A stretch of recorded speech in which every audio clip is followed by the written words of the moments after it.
So you guys are now tuned in to Breaking Wreckords Radio. My name is Alex Kuchma, and I have here with me an incredibly legendary guest. It's kind of hard to put this man into words here, but coming from Oakland, California, one of the most kind of influential and important kind of figures in hip hop. He's an extremely important figure in my own kind of discovery of hip hop culture. And when I talk to people for the book project in terms of Canadian hip hop history, it seems like he's an important figure in a lot of people's lives as well. From Hieroglyphics, from like I said, Oakland, California. He has a brand new album coming out at the end of this month. Please welcome to the show, Casual. What's good, my dude? What's up with you? How you doing? Man, I'm doing great on my end here. And like I said at the beginning of the call, first off, thanks so much for taking the time of your night to speak to me. I appreciate it. I'm looking forward to this conversation. It's going to be a good one. Well, thanks for having me. I mean, what else can I say? I appreciate it. Man, I first heard you really young. I was maybe 6-7 years old. This is the late 90s, and I was into skateboarding. And we'd save up our allowance money. Me and my friend, his older brother, we'd save up our allowance money, and we would end up buying skate videos. And at that point, it was VHS tapes, and you would go to the local skate shop. And skate videos were expensive; they were like $40-$50. So it took us a fair amount in order to save up and actually buy these things. But we cherished them, and we watched them over and over and over again. And I remember one of the early ones that I ended up getting was Plan B's Virtual Reality, and there was a couple cuts off of there from Fear itself. And I didn't really know anything. I'm young, right? And I'm definitely not really engrossed in music culture really at that point, but I'm a fan of skateboarding, and the music on the soundtracks, they sounded cool, and it made you want to learn more about music. And it turned me on to a lot of artists as I ended up growing up. But I remember that first kind of experience and listening to songs from you or from Del or from Souls of Mischief. That shit had a huge impact on me in terms of getting me kind of accustomed to hip hop culture at large. So first off, I just want to say thank you for. I think the story is consistent with a lot of other people as well, but just thank you for putting out like really fucking cool and interesting music at that period of time, because it made a huge impact on me. Well, thank you for appreciating it. And Plan B, just like you said, if it wasn't the first skate video, it was one of the first skate videos that merged with hip-hop culture and exposed a lot of people who wouldn't have normally been exposed to hip-hop. Before that, all my skater friends that I knew listened to rock. And it just wasn't, you know what I mean? There wasn't too much of a mergence between hip-hop and skate culture. But Plan B, the talented writers or what have you who on the Plan B video just liked our music naturally. And that's what they told us they used to ride to. So it was guys like Mike Carroll and Javante Turner, some of the earlier heads who were really staples in the skate space, was just bumping our stuff in the hood when they wanted to go ride and skate. And so it turned out good for us because it led a whole community of people to want to learn more about our music. Yeah, over the past maybe 4 or 5 years, I've been working on putting together a book on Canadian hip hop history. I've been interviewing a lot of people from across the country to kind of talk about their history with hip hop culture, and a lot of people ended up having kind of overlaps anyways. And depending on the community that we're talking about, it's maybe less so in places like Toronto. But if you go to places like Vancouver or London, Ontario, or Saskatoon, you end up seeing a lot of overlap between the skateboard community and hip hop in general and the hip hop community. And a lot of people have the similar kind of experiences where it was skate videos early on that ended up getting them either kind of climatized towards hip hop culture, or they just ended up meeting a lot of their kind of rhyme partners and friends within the hip hop community from the skateboard culture and community as well. It's a big overlap. But yeah, that Plan B virtual reality, not even just yourself, but yeah, people like Del or Souls of Mischief. And the other music that's on there as well, because the whole soundtrack's really dope, even the non-hip hop cuts. But that shit is referenced all the time. Like I've done 500, 600 interviews across Canada at this point, and a lot of fucking people mentioned that video. At least 50, 60 people that I've spoken to have specifically mentioned you and Plan B's virtual reality as a really pinnacle kind of point in their discovery for hip hop culture. That shit was important.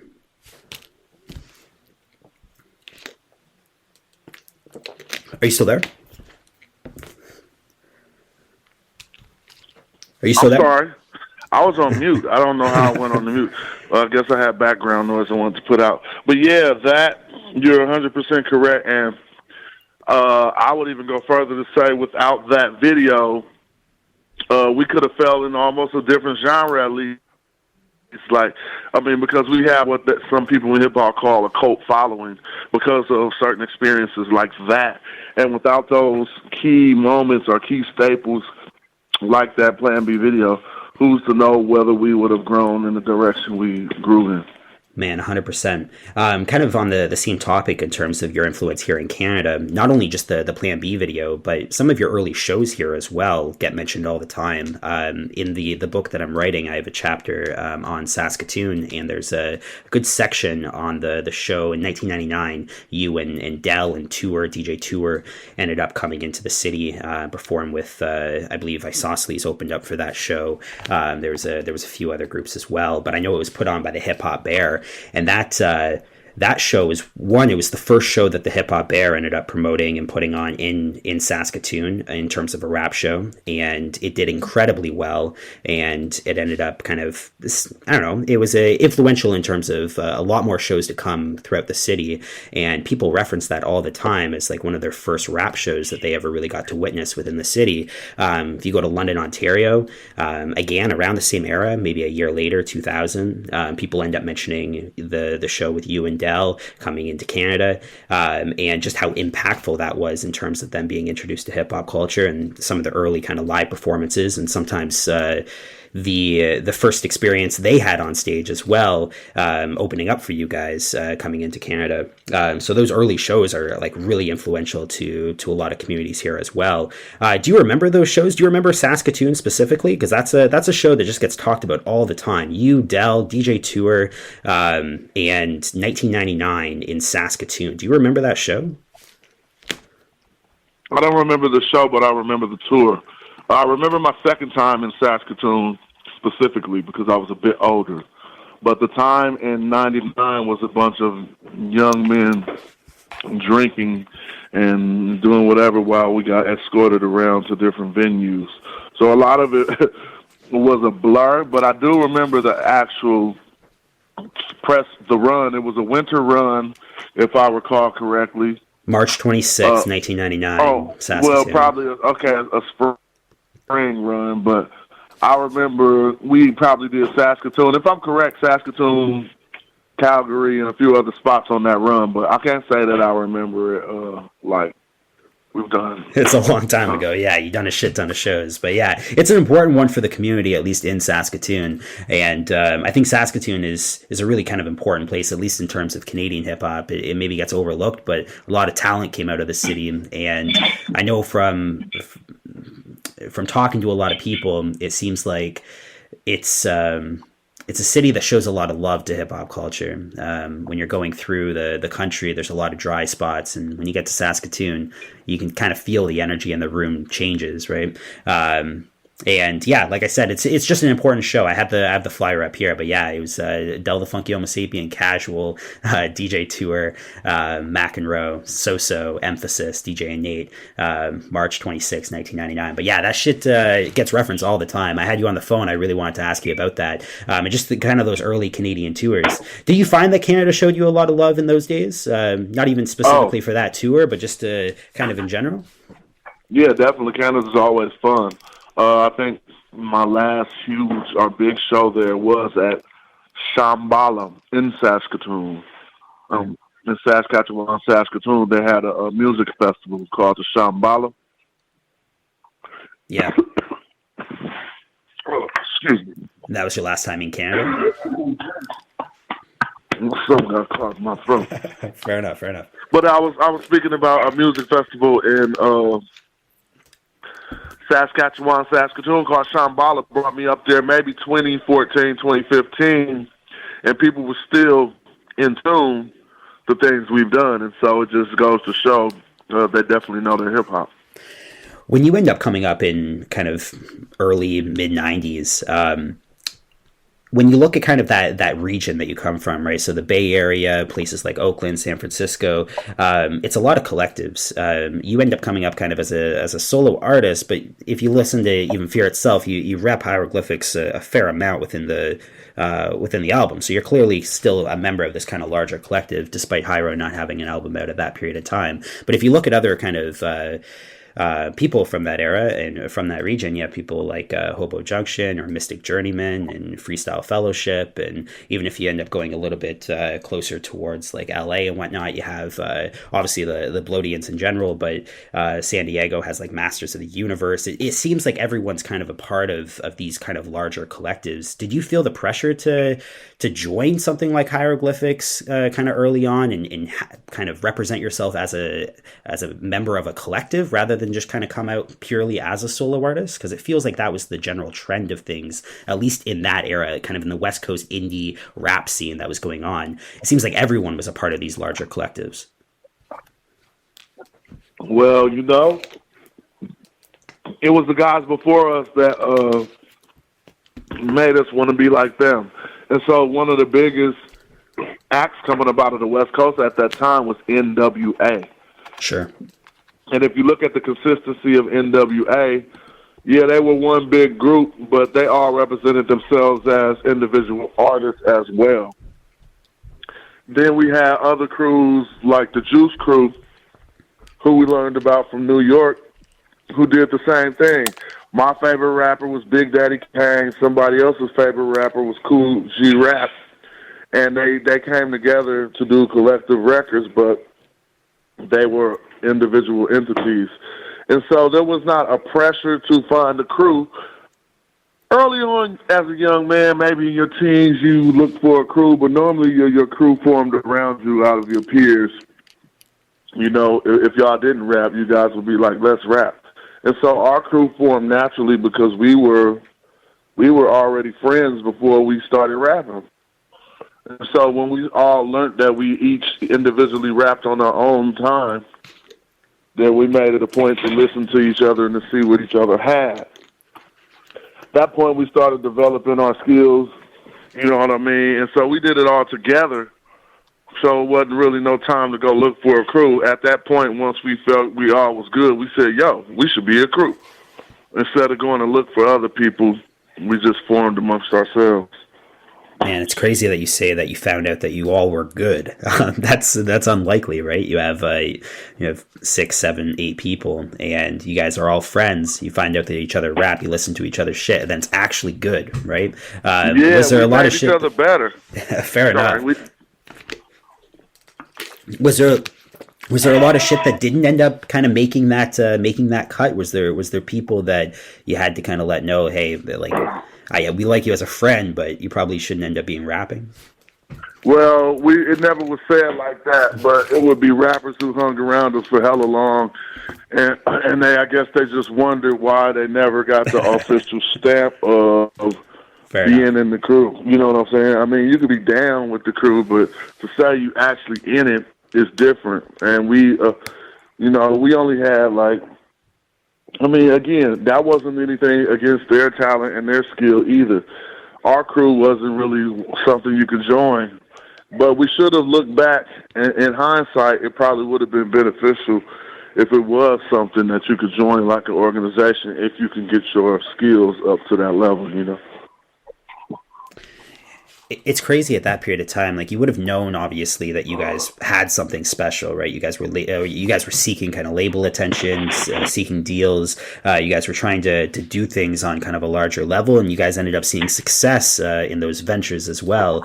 But at the same time, I don't think anyone could ever prepare for the status that you guys have kind of achieved within hip hop culture. Like, you guys are really kind of legendary figures, and a lot of people end up respecting you, and you've become you become like really kind of important pinnacles of this kind of West Coast underground rap scene that happened in the 90s and early 2000s. You guys are referenced consistently. Like, you guys are it. Did you have any kind of idea that there was going to be kind of a long lasting respect for the shit that you guys were doing? Because at that point, you're just friends making music.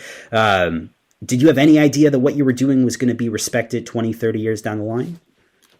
After we came out, once we started getting notoriety and once we started having run-ins with other professional MCs, we noticed what we had was different and that it would do a lot. But before that, we never thought about that.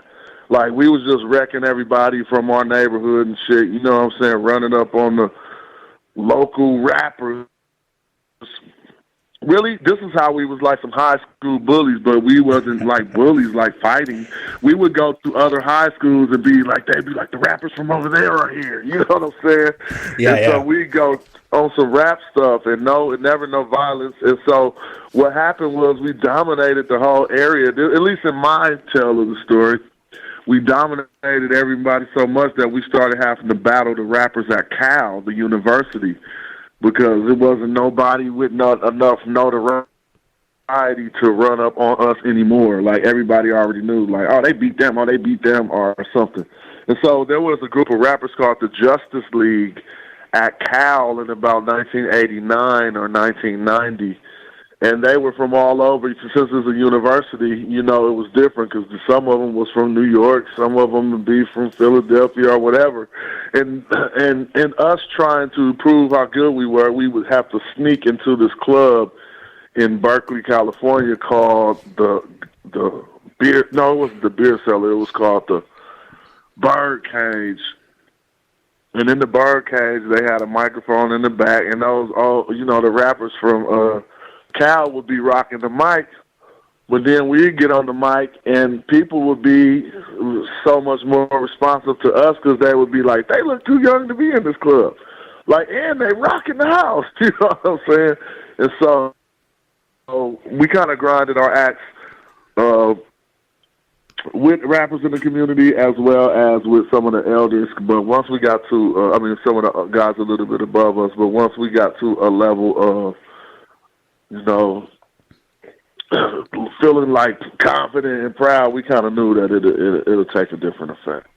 Were you guys ever going over to places like LA and going to places like the Good Life Cafe or what later became Project Blowed and kind of integrating into that scene? Because there was a lot of underground talent that was going on there. And I mentioned like Masters of the Universe as well, but it always seemed like Hieroglyphics, at least when you kind of go back and you do the homework and you listen to a lot of these cuts, it seems like you guys were kind of separate entities from a lot of the other underground scenes that were going on. You have Saafir on your album, and so you kind of clicked into that scene, of course, as well in Hobo Junction, but it seemed like, at least in terms of like Heiro and Freestyle Fellowship and kind of that community and Good Life and whatnot, it seems like you guys are fairly distinct. Did you guys end up going down to LA a fair amount and performing at places like the Good Life and kind of experiencing that? Yeah, and that was a part of it. We hit the Good Life, we did the Project Blow, but we didn't do it like, it wasn't no camaraderie. When we got there, it was either that was going to fry us or we was going to fry them. You feel me? It was competitive. And it was big for everybody the days that we got there. And so, again, it was no camaraderie in the venue. And that was one of the, it was, hey, what's up, how you doing? But it was more ego than anything in those events, which was good. It just wasn't, there were no bridges built. In those days, you feel me? You just be like, I'm the freshest, and if you want to do something with me, then kiss my ring. You like that? That was the nature of those events. It wasn't like, yo, you guys are nice, and let's build and let's record some records. That came in hip hop a few years later. After that, those days was really the real days. Like, there wasn't all these templates we have right now. Weren't carved out yet, you know what I mean? Yeah. And so there definitely wasn't a template carved out for underground West Coast battle rap culture. And so that was the original it. It wasn't no mature. It wasn't a lot of maturity in those interactions. It was just a lot of bravado. I'm the best. Y'all can't beat us. What? We'll come right now. Like, that type of stuff. And everybody, rightfully so, because the people who weren't that good didn't act that way. But the guys who were less concerned with making money together and more concerned with proving they were better than each other.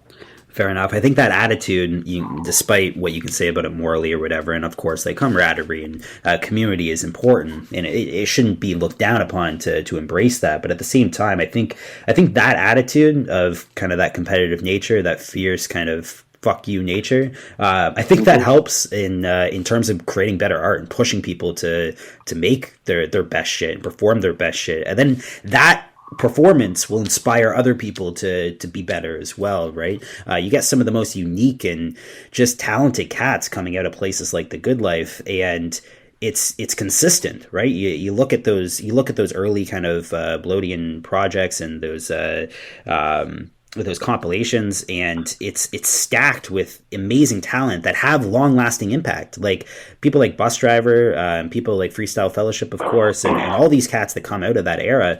They're still doing stuff today, right? And even if they're not necessarily doing rap, they've went on to other creative ventures and they made a living off of it, right? They're artists in every way, and they're celebrated as such. It's just the amount of talent that came out of that pocket is crazy. I think that attitude probably helps cement that. Definitely does, and it's always a space for it. And even that attitude helped us to learn that it was not always useful. That's how hip hop grew. Like, sure. I mean, they had to start somewhere. We are talking about like the early '90s, late '80s, even. And so, if we did not go through that stage, we would not have realized that the cats who getting money don't really care so much about who's the best. That was a learning experience. Sure. You mentioned that you guys were all friends in terms of the Heiro guys before Heiro kind of becomes a thing anyhow. I wanted to talk about your relationship with Del, because Del, like, he has I Wish My Brother George Was Here. When did that come out? 1989, 1990? It's pretty early anyhow. Did he already have that success and that kind of major label interest by the time you had met Del, or were you friends with Del prior to I Wish My Brother George Was Here? I got something caught in my throat. Sorry about that.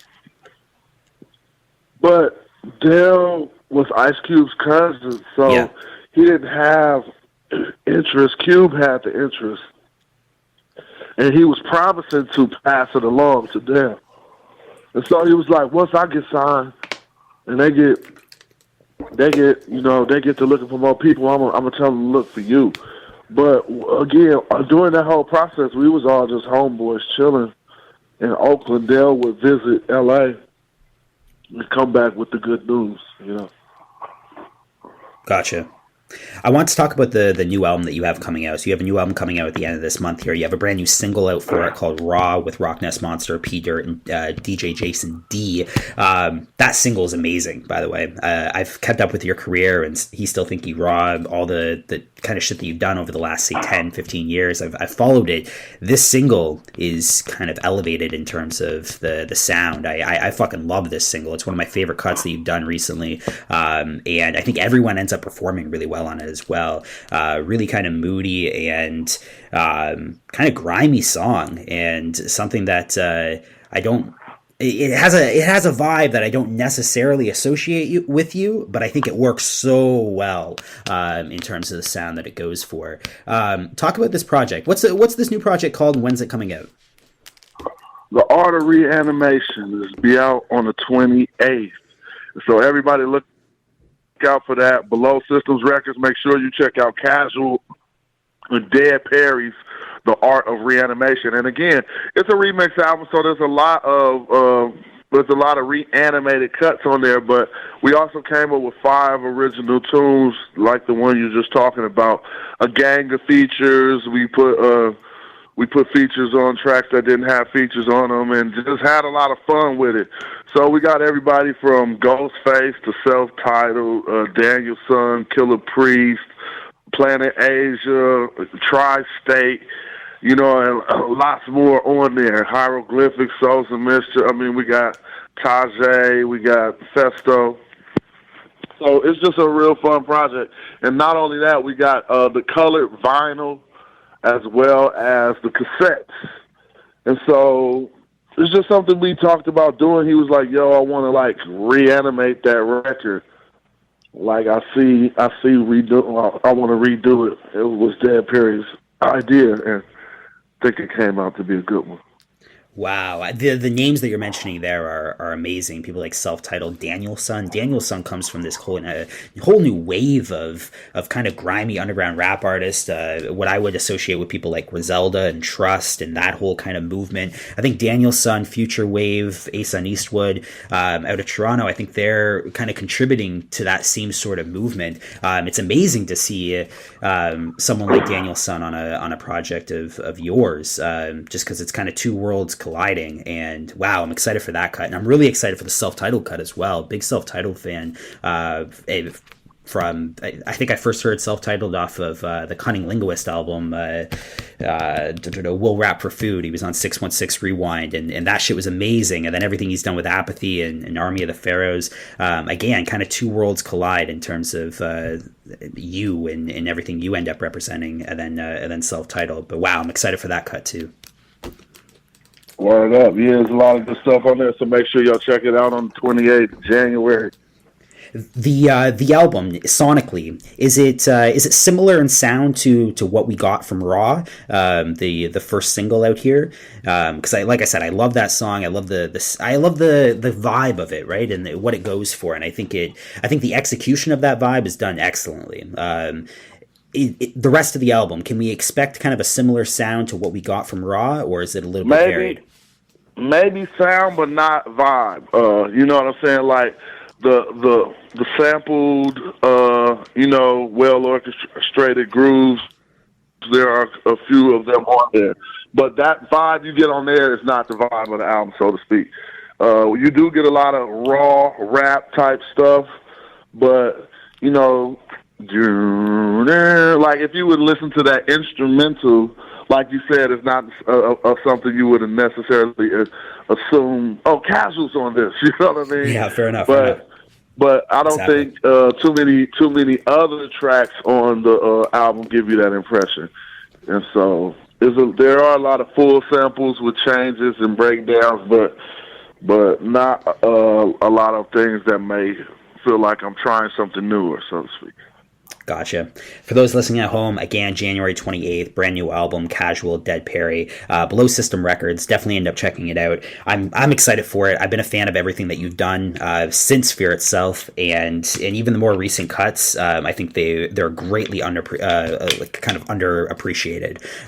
Very, very underrated albums. He Still Think You Raw and all the shit that you ended up doing since. It's just been, you've been on a great run, and I feel like not enough people are really tuned into what you're doing. Man, thanks so much for creating great music. Thanks for being a part of kind of hip hop culture and the legacy of hip hop culture, and thanks for introducing me to a lot of shit as well, man. I love your shit, and I love you for it. Thank you. Well, thank you. Thanks for having me, and thanks for tapping in. If anybody want to learn more on Instagram, I'm Casual Rap God, and that's what it is. Appreciate you. Sounds good.